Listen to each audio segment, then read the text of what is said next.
Allahumma barik lana fi Rajab wa Sya'ban wa ballighna Ramadan. Ya Allah, berkatilah kami dalam bulan Rajab dan bulan Sya'ban, serta panjangkanlah umur kami ini sehingga ke dalam bulan Ramadan.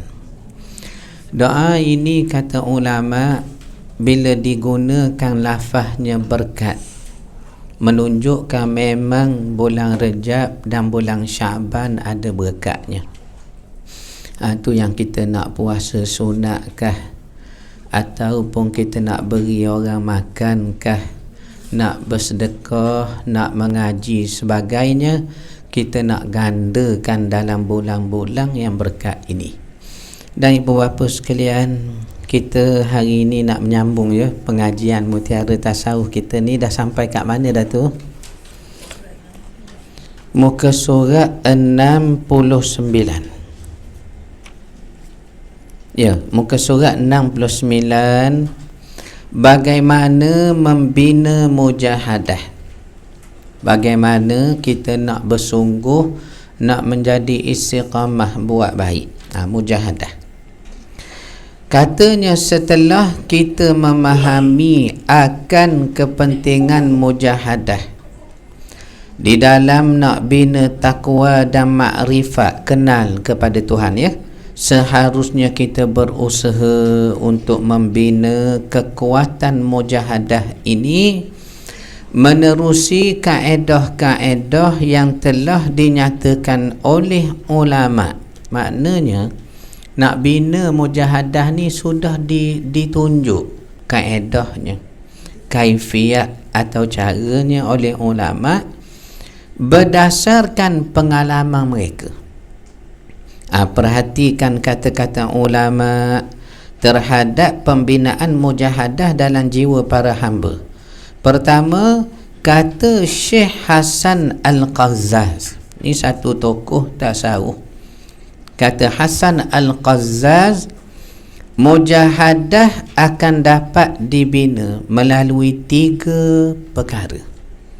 Maknanya 3 benda ni kita nak ikhtiar buat, maka katanya Hasan Al-Qazzaz akan terhasil mujahadah. Apa dia? Pertama, tidak makan kecuali benar-benar perlu. Maksudnya diet, diet pagi-pagi tu makanlah kuaci 2 agaknya.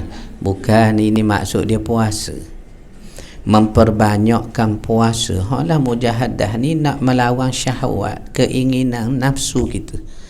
Maka puasa ni salah satu ibadat mendidik nafsu. Tu kata Hasan Al-Qazzaz, tidak makan kecuali benar-benar perlu, yakni banyakkan puasa. Tidak tidur kecuali bila benar-benar perlu.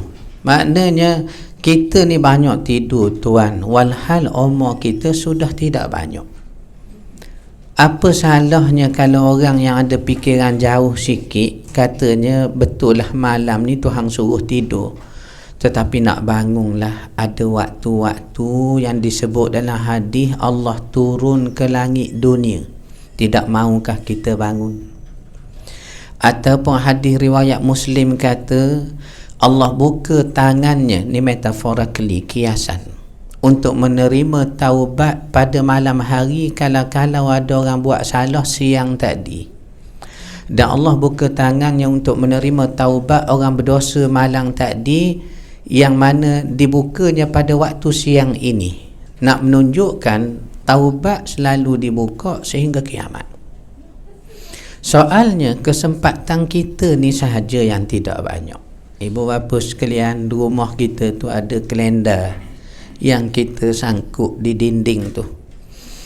Pagi-pagi kita siap koyak gupa-gupa letak dalam tong sampah. Esok pula siap gupa letak dalangnya tong sampah.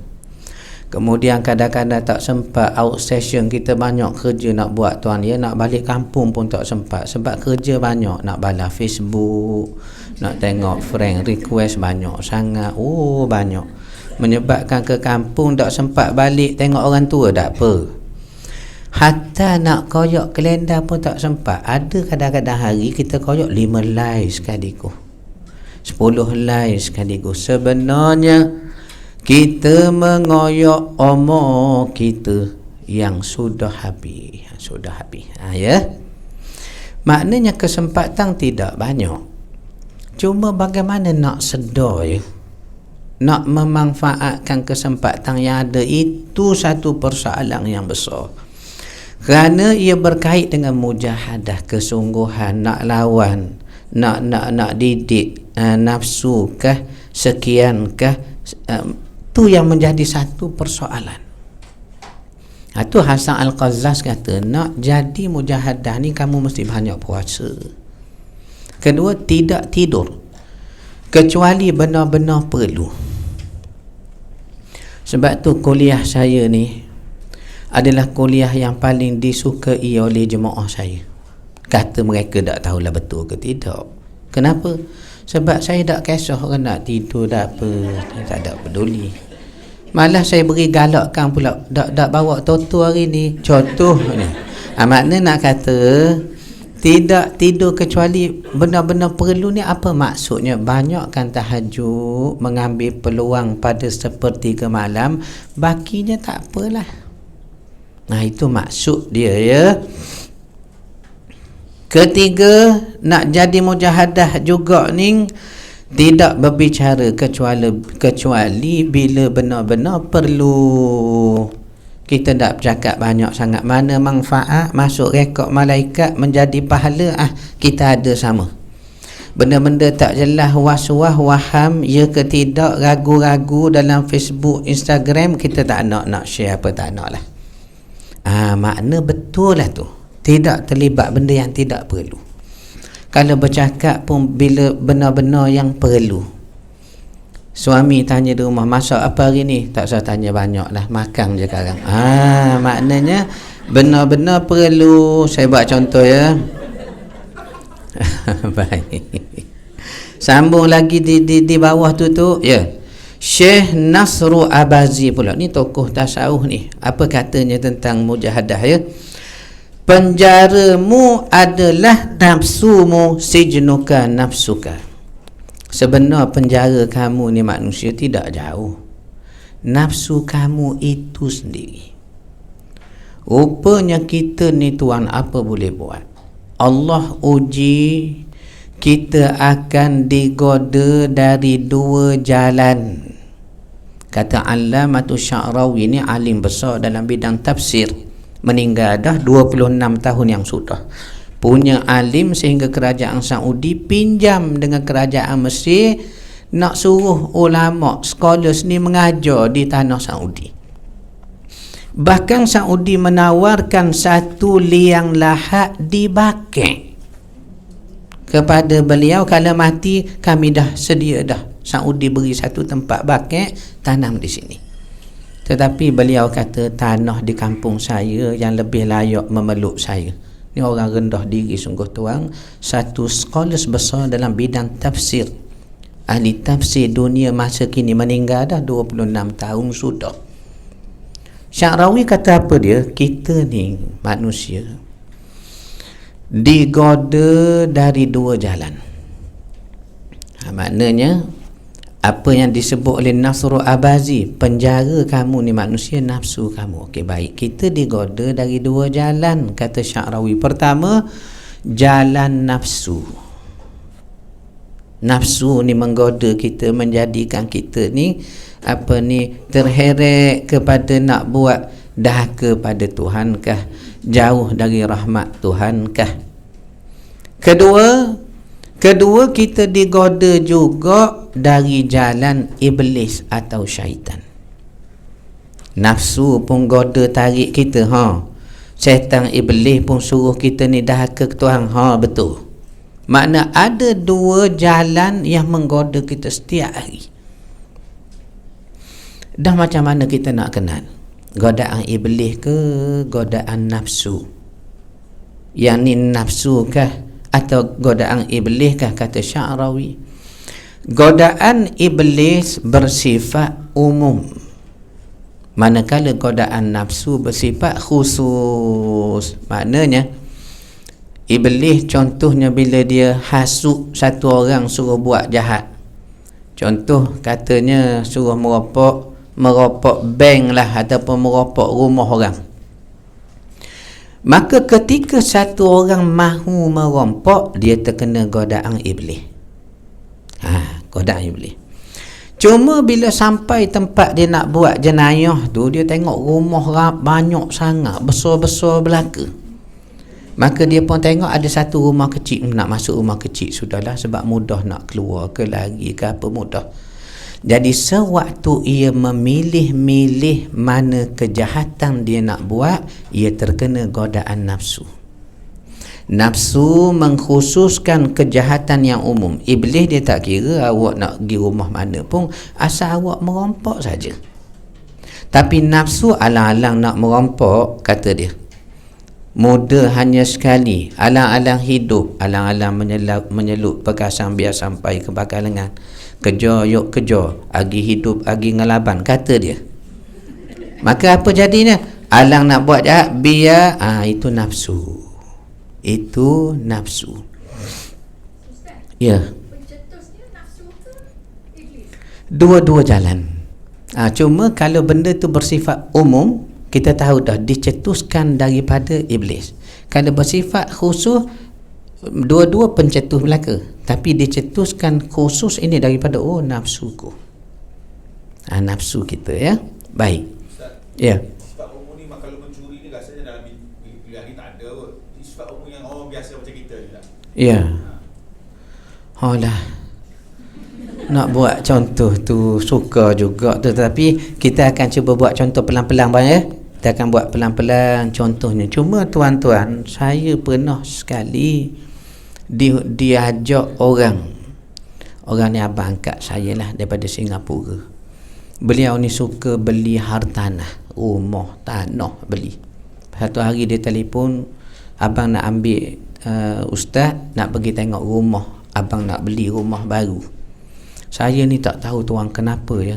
Asal orang nak beli barang, beli tanah, orang ajak saya, tak tahu kenapa.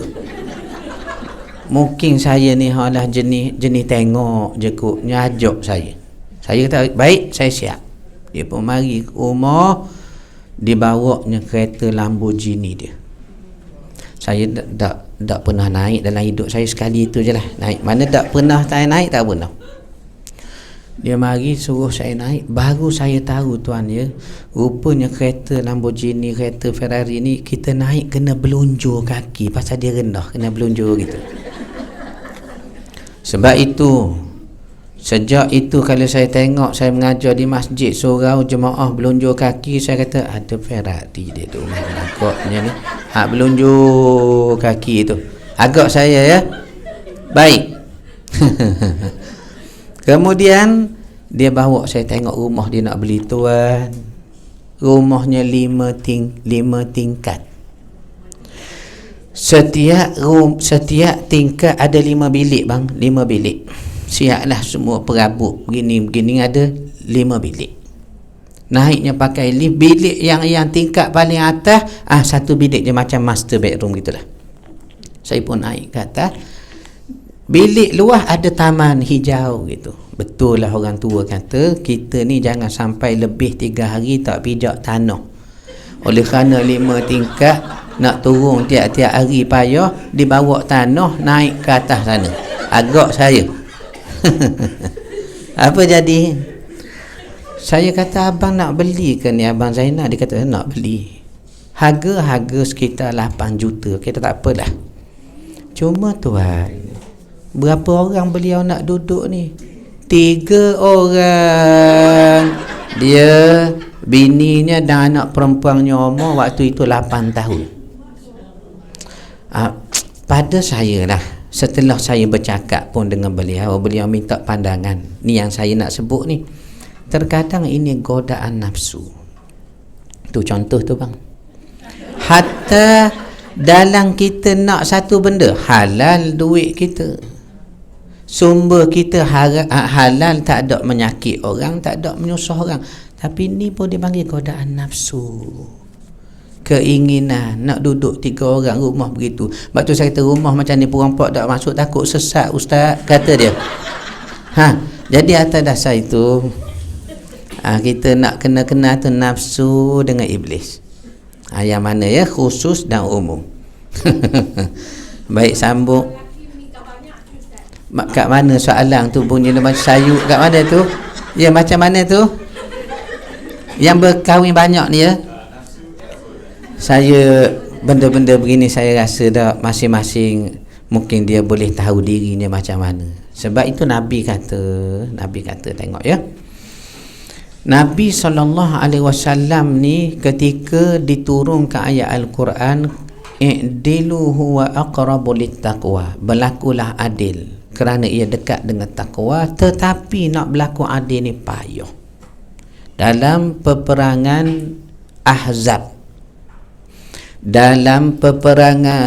Ahzab, ataupun peperangan Khandaq tu sama je namanya. Nabi balik, kita berperang Ahzab bila tuan 5 Syawal, hari raya 5 Syawal. Nabi balik dari tempat berperang, medan perang, kebetulan jatuh hari Rabu. Maka Nabi terus balik ke rumah Ummu Salamah. Rumah Ummu Salamah. Kenapa rumah Ummu Salamah? Memang hari Rabu gelerang Ummu Salamah. Nak kata adil Nabi Maya? Adil. Balik perang terus sambung gelerang mana hari ni. Tu Nabi. Kalau kita agaknya, bukan saya lah, tuan-tuan saya tak terlibat. Kalau tuan-tuan ni yang barangkali ada berkahwin sekian begini dah, balik haji, kita tak balik terus di rumah. Kita tidur dulu sama-sama hotel tu. Kalau duduk lama 2-3 hari, nak bagi jubah ni mertua sana, tasbih tekang ni sini, jubah ni. Nabi tidak balik terus. Nabi sambung gelerang, menunjukkan apa? Adil Nabi. Lalu atas dasar ini, kalau orang ada sifat adil, walaupun Allah kata payah nak berlaku adil, dan ada niat yang baik. Tengok Nabi berkahwin satu orang je perawan, itu pun di umur Nabi sudah hujung usia. Semuanya ketika Nabi masih muda belia, semuanya ibu tunggal kah, isteri kepada adik-beradik susuangnya sendiri kah, untuk Nabi jaga, Nabi bela. Siapa? Ummu Salamah, suaminya Abu Salamah, adik-beradik susuang Nabi. Makna kalau tengok sirah Nabi berpoligami 11 orang, waktu wafat Nabi 9 orang tinggal tu, maknanya bagaimana Nabi berpoligami, syaratnya, latar belakangnya. Tu yang kita kata berbezalah Bang Kadi tak. Jadi atas dasar itu saya ingat masing-masing kalau luruskan hati, termasuk orang rumah kita sendiri, dia kata dah ikut pandai awak lah bang, saya bukan tak beri awak nak menikah, saya berjanji beri lagi 50 tahun kita menikah, lagi 50 tahun saya beri awak menikah. Ya betul. Maknanya betul lah tu ya. Sambung. Tapi orang lelaki khabar saya bukan tak nak, bukan macam mana tu tak nak menikah lagi. Orang rumah kita tak macam dulu dah, suruh garu gatal belakang tak nak dah. Dia beri hadiah pula kayu garu Melaka, beli di Melaka tu. Sambung lagi. Ya. Itu kata itu katanya Syekh Nasrul Abazi. Baik. Penjaramu adalah nafsumu. Jika kamu keluar darinya dengan kesungguhan bermujahadah, kamu pastilah akan tinggal di tempat yang penuh nikmat. Yang ni syurga lah. Rupa syurga ni disebut cirinya. Orang mana? Orang banyak menjaga nafsunya, menjaga matanya, menjaga sumber makan minumnya, menjaga amalnya. Makna nak jaga ni kita panggil mujahadah. Mujahadah. Ibu bapa sekalian, ketika tentera Rom dihantar oleh Herakla untuk buat satu hubungan lah, dua hala dengan orang Islam. Sewaktu itu Khalifah Islam, Khalifah Umar. Maka mereka bawa persalinan hadiah dari Herakla kepada Umar. Antara hadiah tu apa dia? Makanan. Ada satu bekas tu makanan. Makanan ni pula diberi kepada Umar ambil, bismillah makan. Bila makan Umar kata, sedapnya makanan ni. Maka Umar berhenti makan. Dia letak makanan, dia kata, makanan apa ni? Maka jawab orang Rom ni, makanan orang bangsawan di tempat kami dipanggil sawiq. Dan dia diperbuat dari sekian disebutlah. Maka Umar kata, aku lebih suka makanan ini masuk ke dalam perut fakir miskin dahulu. Hatta tuang ni kita kata tak, hatta makan minum walau halal, tapi orang ada takwa ya. Hai jiran macam manalah, hai adik-beradik kita pun begitulah tuan. Nak jaganya iman, nak jaganya hati. Rupanya nak elok benda syubhah, walaupun syubhah ni benda sama-sama, hatta kesannya membawa kepada kemudaratan pun dianggap syubhah. Kalau aku makan, orang sana tak makan. Saya ingat dulu almarhum Tuan Guru ni Aziz. Ni kisah orang-orang soleh. Soal pentas politik kita tak cerita, ni sebut sifat orang soleh. Satu hari Tuan Guru almarhum ni dibawa orang makan di rumah selepas ceramah. Maka tuan rumah sembelih rusa. Nak pergi makan rusa pada Tuan Guru Menteri Besar. Maka dia tanya, daging apa ni? Daging rusa. Tak makan dia. Maka dia tanya orang, kenapa Tok Guru tak suka ke rusa? Dia kata suka. Tapi nak makan macam mana?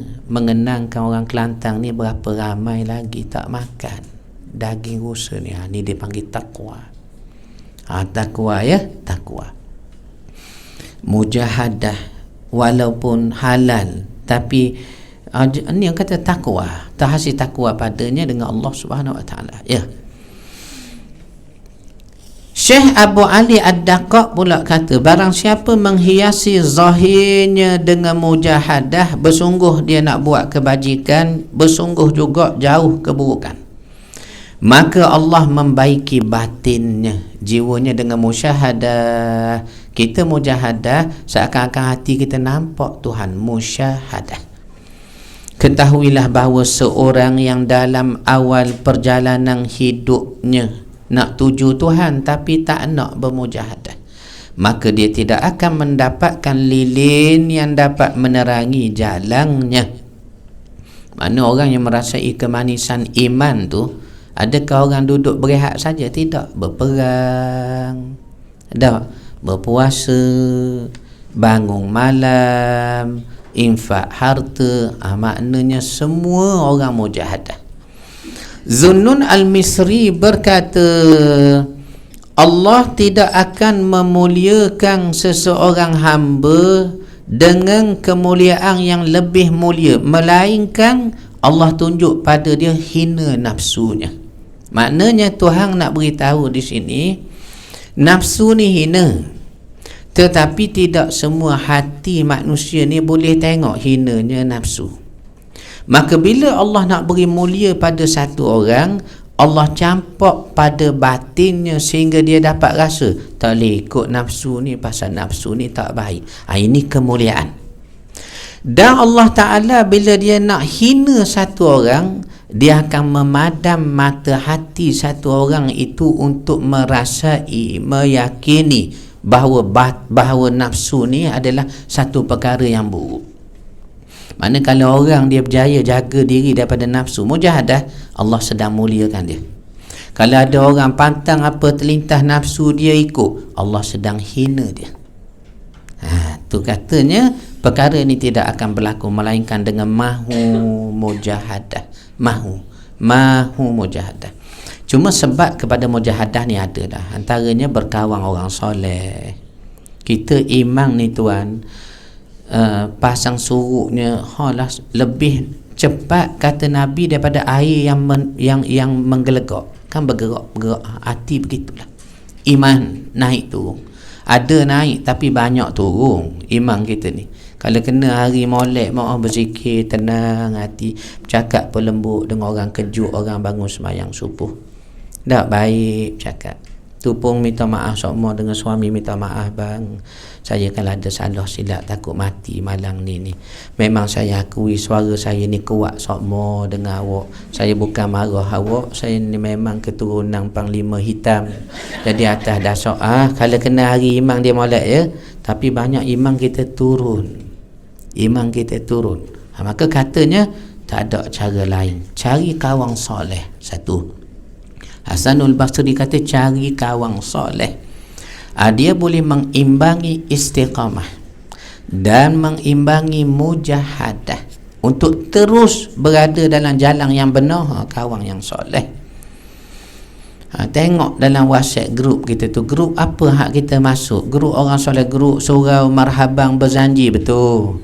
Grup yasin dari rumah ke rumah sekian begini, betul. Grup apa ni, Tupperware. Tak apa. Sebab bila berkumpul sambil makan-makan dan juga dah awak dah pergi Masjid Al-Falah malam ni. Molek. Ya. Cari kawan yang soleh. Itu kata Zunnun. Kita berdoa agar dikurniakan hidayah dari Allah, agar sentiasa dipimpin kita kepada jalannya Allah, serta mencapailah kita makrifat pada Allah. Oleh itu, mujahadahlah kita dengan sebenar-benarnya dan bersabarlah kita di atas segala ketentuannya, agar kita layak mendapat naungannya di akhirat yang kekal. Amin. Baik. Sambung tajuk berikutnya, qanaah. Qanaah. Rupanya qanaah ni ada dalil dalam Quran. Apa dalilnya saya baca? Bismillahirrahmanirrahim. Man 'amila salihan min dzakarin aw untha wa huwa mu'min falanuhyiyannahu hayatan thayyibah walanajziyannahum ajrahum bi ahsani ma kanu ya'malun. Sesiapa yang beramal soleh, baik laki-laki atau perempuan, tak kiralah asal soleh ya, sedang ia beriman. Itu syarat dia buat soleh, tapi orang Islam, orang beriman. Jiran kita bukan tak baik tuan, cuma bukan Islam. Baik, petang-petang tak kita berjalan dekat maghrib, dia kata awak tak semayang maghrib ke? Dia tanya kita mana baik. Kadang kita sakit tengah malam, sakit dalam perut, kita telefon dia, bangun tuan 3 pagi 4 pagi, undur kereta, angkat kita, nak hantar ke hospital, masuk dalam bonet kereta apa, pergi hantar ke hospital. Maknanya baik. Tetapi tengok tu apa dia tu, wa huwa mu'minun. Sepatutnya kalau orang buat baik, beriman, baru termasuk dalam ayat ni, tetapi tidak beriman. Itu yang sayang tu. Apa jadi orang buat amal soleh, tak kira lelaki, tak kira puang, sedang dia beriman, dengar Allah janji tu, falanuhyiyannahu hayatan thayyibah, kami akan hidupkan dia dengan kehidupan yang baik. Kehidupan baik ni pula ahli tafsir kata tak nanti duit banyak, pitih banyak, pengaruh ada, tidak. Tenteram, tenang, dengan orang mudah kira bicara, semua takdir Tuhan diterima dengan redha. Ni dipanggil hayatan thayyibah, hidup yang berkat, yang baik.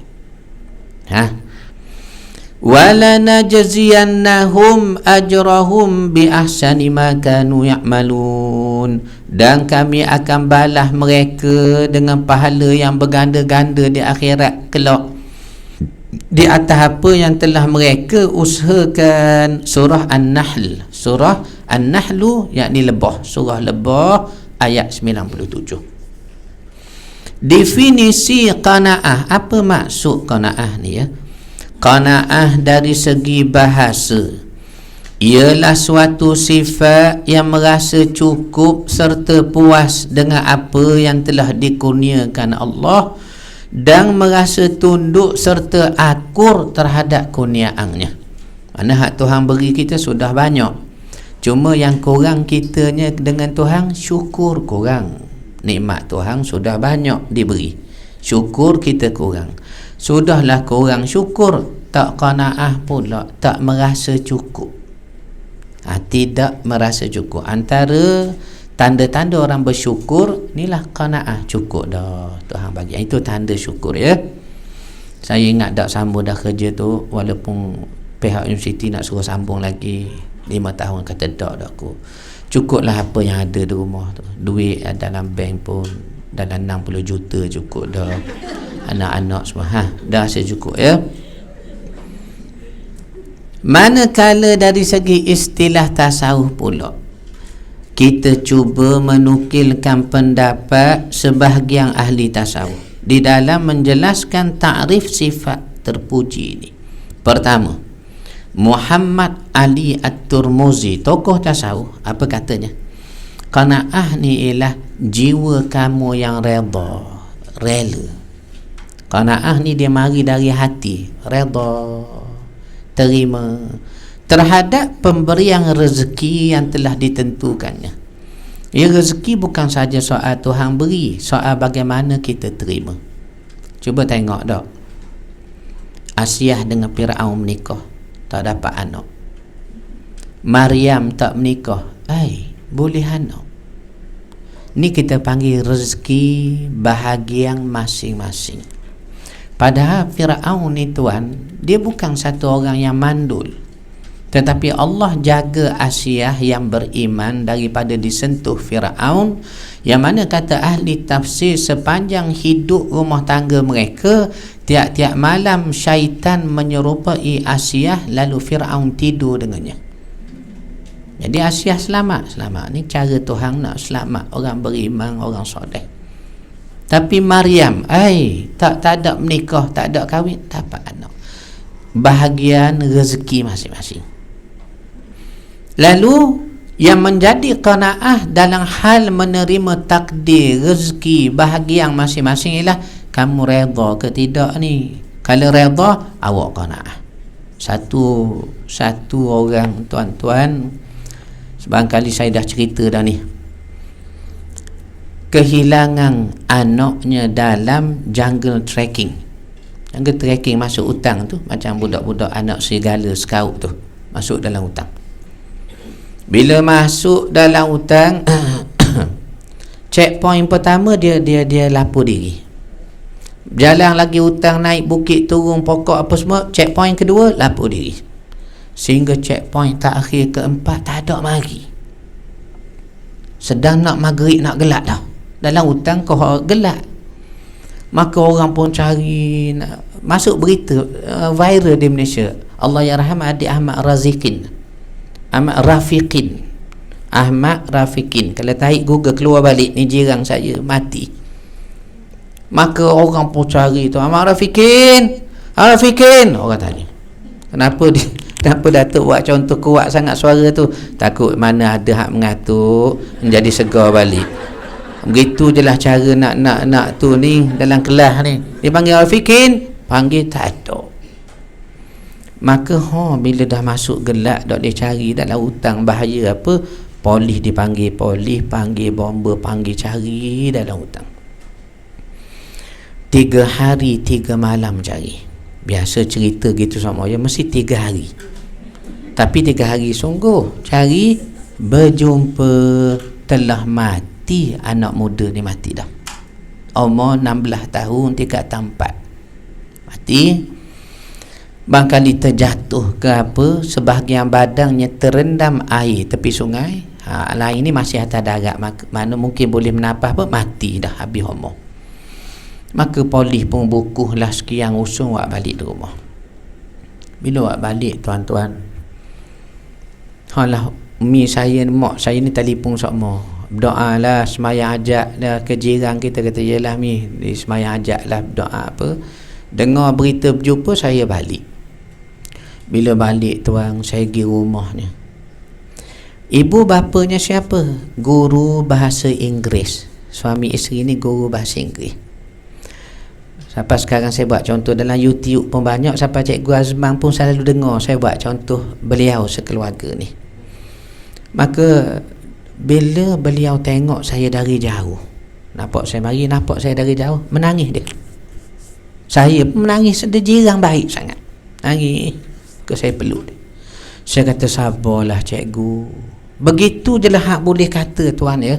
Tengah kesusahan orang ni, kita jadi tak tahu nak cakap apa. Saya kata, sabarlah cikgu. Sama saya pergi tsunami dulu. Saya duduk 10 hari. Sampai di Kabupaten Melabuh Suat Timah Aceh, tuan-tuan. Ya Allah, padang jarak, padang terkukur, mayat masih dicari dalam tanah dan atas pokok. Kenapa atas pokok? Ada yang mati air tersangkut. Masih cari mayat. Padang jarak, padang terkukur. Saya tidur bawah runtuhan stadium saja 10 hari. Maka diminta saya ceramahlah dalam surau sementara dibuat dengan kayu-kayu hanyut. Maka saya tuan tak tahu nak ceramah apa, tak tahu nak bercakap apa. Kenapa? Lah, sejarah dunia tsunami ni.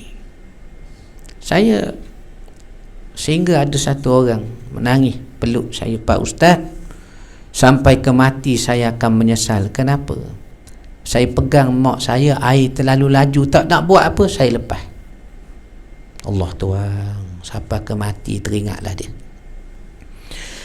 Bukan semua mati lemas, ada yang mati dipukul air terlalu kuat, terlantung ke zinc rumah, putus 2 badannya. Ada yang terhantuk kepala, ditolak air, kena ke seming, mati. Ini salah satu bentuk sejarah dunia. Allah turun peringatan berlaku rumpung bangsa kita dekat negara kita ni. Lah tuan, kayanya Tuhan. Tu saya bila diminta ceramah tak tahu nak kata apa. Saya cuma kata, tuan-tuan meminta saya berceramah dengan harapan nak dengar ayat Quran, nak dengar hadis Nabi. Memang patut begitulah, saya dan tuan-tuan kena dengar Quran dan hadis. Cuma saya secara jujur tak tahu nak bercakap apa. Sebab kalau saya kata sabarlah, tuan-tuan terlebih lagi sabar. Kalau saya kata redalah, tuan-tuan sendiri mengalami jiwa yang nak reda tu macam mana. Sebab tu saya tak tahu nak kata apa. Cuma oleh kerana Nabi kita sallallahu alaihi wasallam suruh, tenangkan saudara kamu. Musibah turun ni Allah tak buat naya, kau orang tidak. Allah tak buat naya. Budak kecil bila kematian orang tuanya, sewaktu dia patut masih lagi mendapat kasih sayangkah, didikkankah daripada mak ayah, tiba-tiba mati. Seakan-akan Allah berhutang waktu yang sepatutnya ada pada budak-budak lain dengan kanak-kanak itu. Apa Allah Ta'ala buat? Allah Ta'ala kira walau sehalu-haluhnya tak ada rugi, bahkan digandakan di akhirat. Kita barangkali bila samang orang, kita nak ganti rugi. Samang malu, pulaknya trauma, bahagian 3 pula sejak pada ni saya jadi tak boleh tidur malam, terganggu kesihatan. Banyaklah kita catat kerugian. Bila satu orang kehilangan mak ayah atau rugi atau Allah kira tuan. Allah ni maha adil ya, maha adil. Jadi begitulah, saya kata sabarlah cikgu. Apa beliau jawab pada saya? Itu yang saya teringat tu. Dia kata, tak apa Ustaz, apa yang Allah Ta'ala buat ni molek belaka. Allah tuan, sedihnya saya dengar. Apa yang Tuhan buat ni Ustaz, tak apa, semuanya molek belaka. Yang cakap ni pula bukan ustaz, bukan guru jekoh, bukan qadi daerah, bukan mufti, bukan dah guru bahasa Inggeris. Nampak dah artinya reda ya? Reda. Orang dekat dengan Tuhan, orang serah, tak apalah, Tuhan tidak buat naya kita ni. Begitulah. Jadi atas dasar itu, qanaah ni rupanya kamu reda ya. Reda bahagian kamu, ujian kamu dari Tuhan tu. Ujian kamu dari Tuhan tu. Baik. Itu kata Muhammad Ali At-Tirmizi. Bishr Al-Hafi pula kata, qanaah ibarat raja yang tidak akan bertakhta kecuali di hati orang-orang mukmin. Mana dia kata qanaah ni tak akan ada melainkan pada jiwa orang mukmin. Ini kata Bishr Al-Hafi. Bishr Al-Hafi ni tokoh tasawuf pada zaman Imam Malik, saya ingat saya, yang mana mereka sekeluarga ni mencari rezeki dengan cara menjual baju, jahit baju, jahit pakaian, jual. Cucu Bishr Al-Hafi ni pernah dia jumpa Imam Malik, dia tanya, saya nak tanya Tuan Guru, apa hukumnya pendapatan kami yang mana kami ni dapat makan, dapat duit dengan hasil jahit baju dan jual. Cuma soalnya aku bimbang, kami ni jual pakaian tadi yang kami jahit waktu malam. Bila jahit waktu malam gelap, kebetulan sebelah rumah kami ada satu padang kawat yang luas. Tentera kerajaan akan datang tiap-tiap malam berkawat di situ selama sejam, 2 jam lah juga, menyebabkan kawasan tu jadi cerah kerana mereka bawa api pelita kerajaan. Soalan aku ialah, apakah hukum pendapatan kami menjual pakaian yang kami jahit dengan menumpang cahaya dari orang yang sedang berkawat sebelah rumah kami? Imam Malik dengar terkejut. Dari soalannya boleh tengok takwanya budak ni. Hatta jahit kerana cerah orang di luar. Apa hukum kami ni ustaz? Takwa. Ini siapa? Cucu kepada Bishr Al-Hafi. Maka bila Bishr Al-Hafi menyebut tentang qanaah, patut kita dengarlah kerana orangnya pun memang qanaah. Apa kata Bishr tu? Qanaah ibarat raja yang tidak akan bertakhta kecuali di hati orang-orang mukmin. Manakala Abu Abdillah bin Khafif pula kata qanaah adalah meninggalkan angan-angan terhadap sesuatu yang tidak ada dan menganggap cukuplah dengan apa yang ada. Kebanyakan kita kira benda belum ada, ya. Padahal kita duduk atas kursi dah. Kursi benda lagi tak ada, ya. Tengok. Kita duduk dalam kereta dah. Kereta sebelah tu sedapnya. Tengok tuan, kita fikir benda belum ada. Tidak. Katanya Abu Abdillah bin Khafif, kamu bersyukur dengan apa yang ada. Kamu tinggalkanlah apa yang tak ada. Bila kita selalu fikir benda yang tak ada, kita lupa syukur dengan benda yang ada dah. Yang ada dah. Macam di rumah tangga begitulah juga. Bini kita di rumah tu, baik molek apa pun, bini kita. Ya, dia dah jaga kita banyak dah tuan, ya. Banyak dah jaga kita. Bang, ni awak sudah makan nasi ni, duduk di depan sana atas kursi urut, saya dah pasang dah pelak wayar apa ni, dan tepi tu dah ada rokok gudang garang. Awak suka nak isap rokok, saya dah cucuh apa siap dah kat awak tu bang, ya. Makanlah sekian. Maknanya dia jaga kita, ya. Cukuplah orang rumah kita dah jaga, dah molek dah, ya. Abu Sulaiman Ad-Darani berkata, satu hari sahabat saya di Kelana Jaya, ni doktor perubatan, medical doctor Kak Irma, ya. Namanya Dr. Mahathir Mohamad, nama sama dengan Tun. Tapi Mahathir, nama sahabat saya namanya macam Tun. Lalu dia cerita sekawan baik saya. Dia kata, tu saya nak cerita satu benda lah. Ni orang rumah jaga suami baik-baik, sudah umur 80. Isterinya pun adik sikit je, umur barangkali 84 dengan 82 gitulah, dekat-dekat. Dibawa, dia kata, ke klinik saya dengan sebab suami tak larat sangat nak berdiri, takut ada ubat sekian begitu begini. Maka diberi satu ubat, dia kata tu, daripada bertongkat 4 walker tu kepada tongkat 1. Isteri dia jaga sihat, jumpa doktor apa. Tak lama kemudian doktor kata, tak apalah, walaupun dah ada perubahan, teruskan makan lagi ubat ni. Maka dia makan lagi ubat. Kata cucunya, daripada bertongkat datu ni, kadang bertongkat, kadang dah boleh lepas dah, pegang-pegang belah mana dah okey dah sikit. Lepas tu mari pula hak kali berikut berubat. Sebelum suaminya masuk, isteri dia masuk dulu, ambil berat tu, masuk dulu. Dia cakap dengan Dr. Mahathir, kawan saya ni. Dia kata, doktor, cukuplah beri ubat tu. Kenapa? Sejak makan ubat tu ni, dia memang nampak lutut gagah kuat, apa tinggal walker ni. Tapi dia ada sebut kalau boleh nak anak baru pula. Allah Tuhan. Ini cerita betul ni. Nak kata apa dia tu tuang ya? Jaganya sampai ketua dah. Kalau kita kebanyakan orang tua ni pakai jaga diri sendiri lah. Kita dah, awak jaga diri awak, saya jaga diri saya. Kalau garu gatal, tiang tu saya dah letak paku dah 2-3 detik. Awak buatlah warna-warna pun gitu ya. Baik.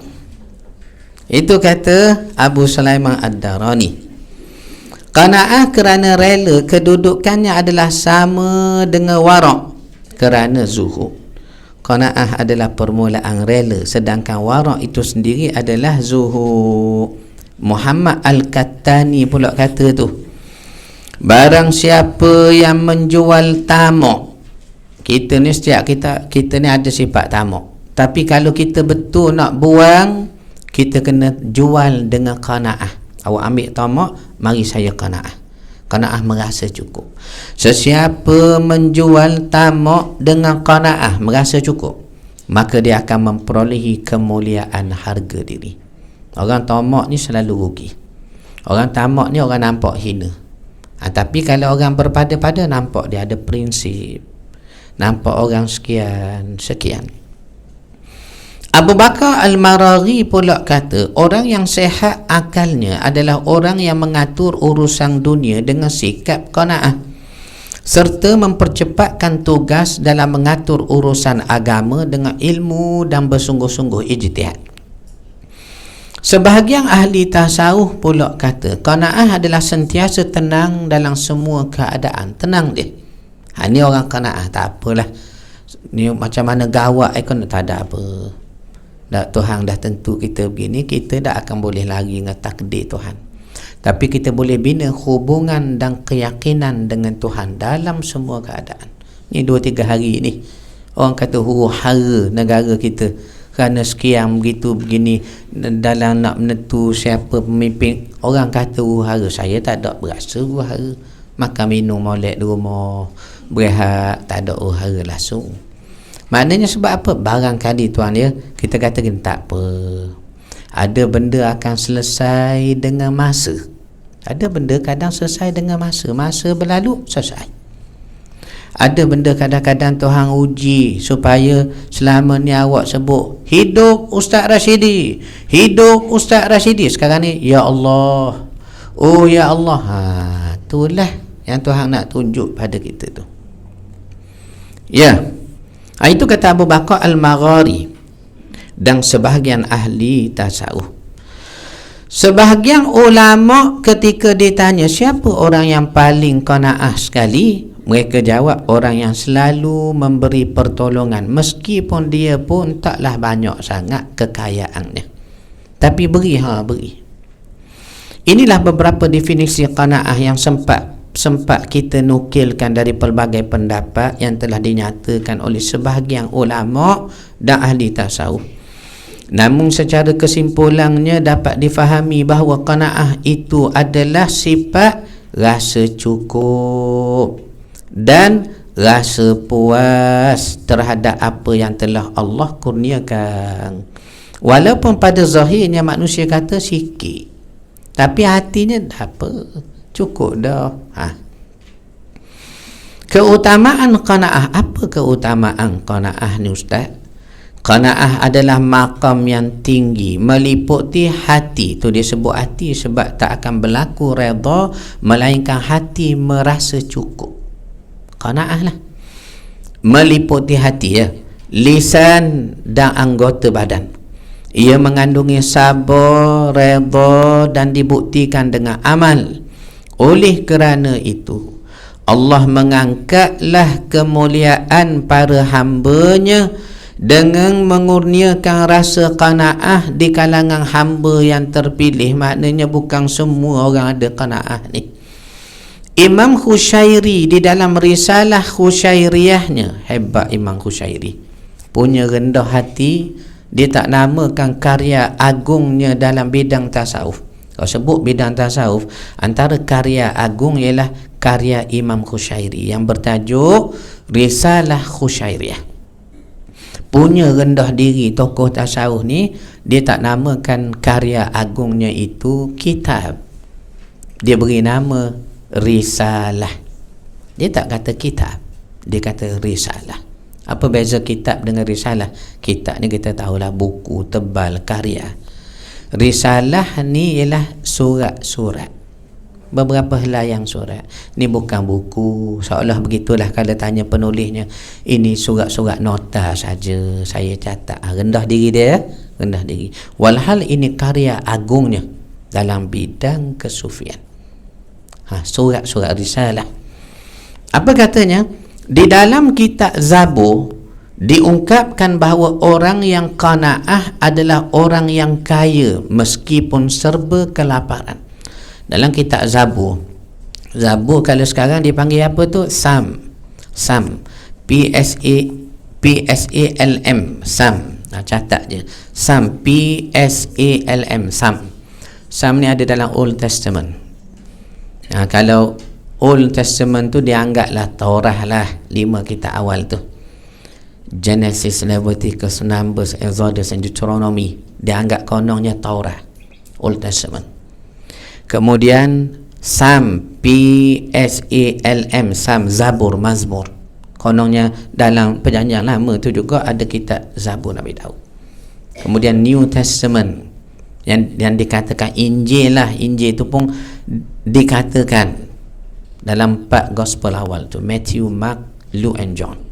Injil Mata wa Markus wa Luqa wa Yohana. Jadi Sam dalam Zabur ni kononnya ada disebut begini.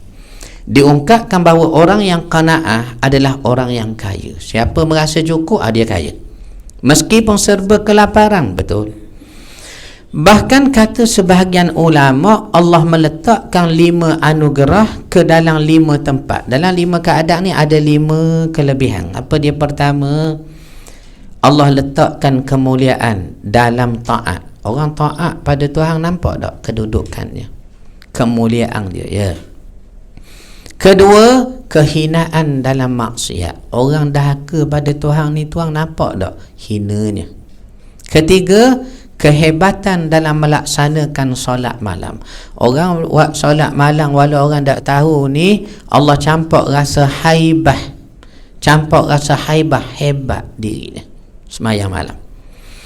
Keempat, Allah beri kebijaksanaan dalam hati yang kosong dari keduniaan. Maknanya dia ambil dunia sekadar perlu. Dia zuhud. Kata Imam Malik, orang yang zuhud bukan tak ada harta, tapi dia kosongkan hatinya dari bergantung pada harta. Sebahagian ulama tasawuf kata zuhud bukan tidak berharta, tetapi memindahkan rasa cinta kepada harta dari hati, pindah ke tapak tangan saja harta itu, supaya kamu mudah buat kebajikan. Imam Abu Hanifah, mazhab Hanafi kita, ulama tuan, scholars, ulama besar, tetapi beliau Tuhan kurniakan kekayaan yang banyak sangat. Ulama yang kaya. Orang kita selalu faham kalau ulama tak boleh kaya. Kena apa? Kena tak larat, tak rok, selipar lain sebelah tu, merah sebelah, hijau sebelah, tak larat. Bukan, ini bukan zuhud, ini kedeku. Zuhud maksudnya dia ada harta tapi dia tidak bergantung, dia tidak sayang hartanya yang Tuhan beri. Imam Abu Hanifah scholars tapi sangat kaya. Ahlul manaqib, ahli biografi, bila tulis biografi dia kata apa dia? Kayanya sampai berlumba-lumba murid pinjam duit darinya.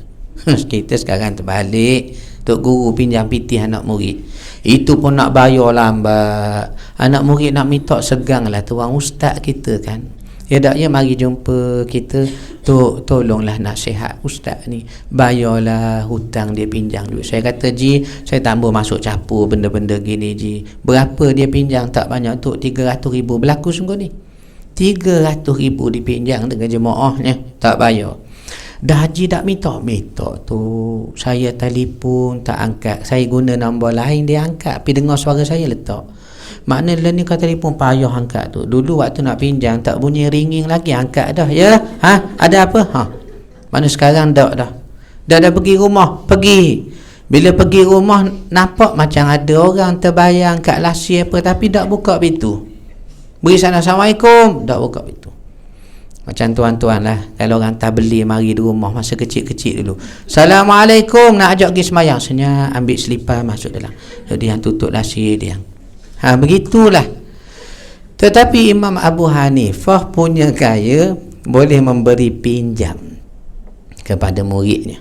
Hatta murid-muridnya bujang dia suruh kahwin, ambil duit belanja. Awak nak buat apa ni? Nak menikah tuan guru? Bagus nak menikah. Sekejap. Bukan awak menikah dah ke? Itu dulu. Kata dia seolah begitu.